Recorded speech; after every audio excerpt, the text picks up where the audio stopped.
Hello! Comme je suis heureuse de vous retrouver. Pour ce numéro de 6 minutes, nous parlerons sécurité, terrorisme et forces armées françaises. La situation est toujours très tendue entre Paris et Bamako. Les deux parties sont arrivées au point de non-retour. C'est comme un mariage qui prend fin et où chaque ex-partenaire cherche le moyen de refaire sa vie. Je pense que le tableau est assez explicite. Allez, installez-vous. Top chrono, c'est parti.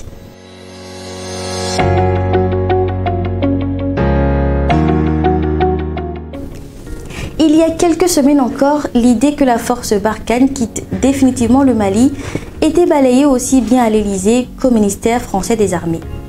Mais même s'il n'est pas encore officiellement acté, le départ des forces françaises semble inéluctable. La question, c'est où se replier? Partir totalement du Sahel ou redéployer les troupes vers le Niger ou le Tchad? On se doute aussi d'un possible redéploiement en Côte d'Ivoire où les infrastructures françaises sont déjà présentes. En gros, puisque la dégradation de la situation sécuritaire confirme les craintes que les groupes djihadistes cherchent à progresser vers la côte, l'idée de la France serait alors de continuer la lutte contre les djihadistes dans d'autres pays comme ceux du Golfe de Guinée, le Bénin par exemple. Le Bénin, qui a toujours été considéré comme un pays stable en Afrique de l'Ouest, a été la cible de plusieurs attaques terroristes.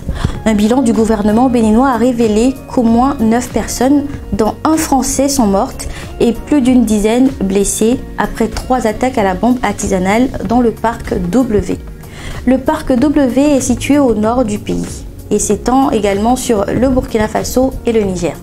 Ces attaques n'ont pas été revendiquées, mais une insurrection djihadiste originaire du Sahel se serait étendue à certaines parties de l'Afrique occidentale, dont le Niger et le Burkina Faso. Après leur expédition meurtrière en terre béninoise, les terroristes ont été rattrapés dans leur repli. Par qui? Par la force française Barkhane. D'ailleurs, cette intervention a été vivement relayée par la presse internationale. Elle s'est déroulée en 3 étapes.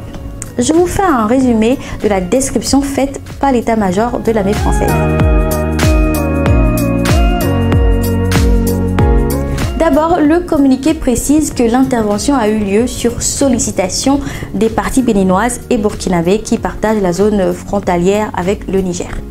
Donc, alertée par ses partenaires burkinabés et béninois, la force française Barkhane a engagé des capacités aériennes pour localiser le groupe terroriste responsable des attaques meurtrières dans le nord du Bénin. Quelques heures après le début de l'opération, une première colonne de terroristes a été localisée au Burkina Faso. La force française a procédé à une première frappe aérienne avec un drone. Plusieurs avions de chasse ont été engagés et 3 autres frappes ont suivi. Au total, 40 terroristes ont été tués.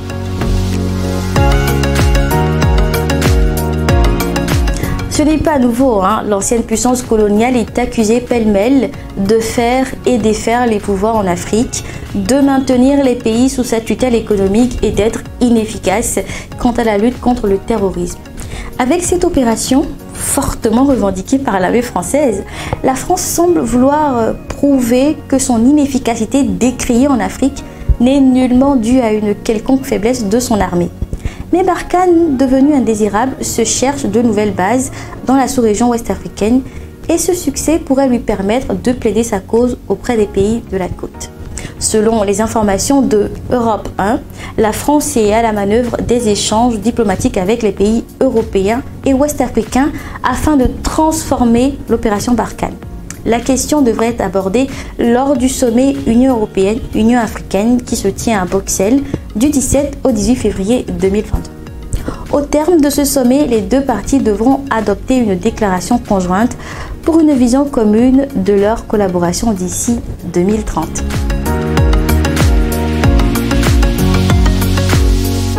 L'idée d'un possible redéploiement des forces armées françaises vers les pays de la côte ne plaît pas à tout le monde.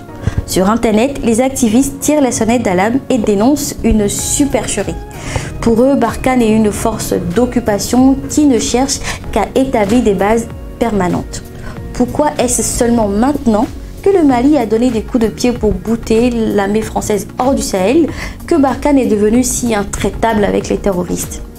Est-ce que les nouveaux pays menacés par les attaques terroristes devraient accepter une intervention française sur leur territoire quand on voit ce que sont devenus la Libye, le Mali et la Centrafrique après le passage de la France? Voilà quelques questions qui reviennent en boucle et suscitent l'inquiétude chez les populations des pays concernés. L'état-major des forces armées béninoises tient à rassurer la population béninoise qu'il met tout en œuvre pour assurer la défense du territoire national contre toute forme d'agression d'où qu'elle vienne, ainsi que la sécurité des personnes et des biens.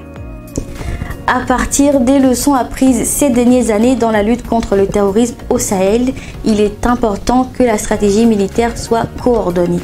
L'absence de communication peut aussi se révéler être un problème. Si la menace est réelle, ce n'est plus le moment de voir comment la situation évolue.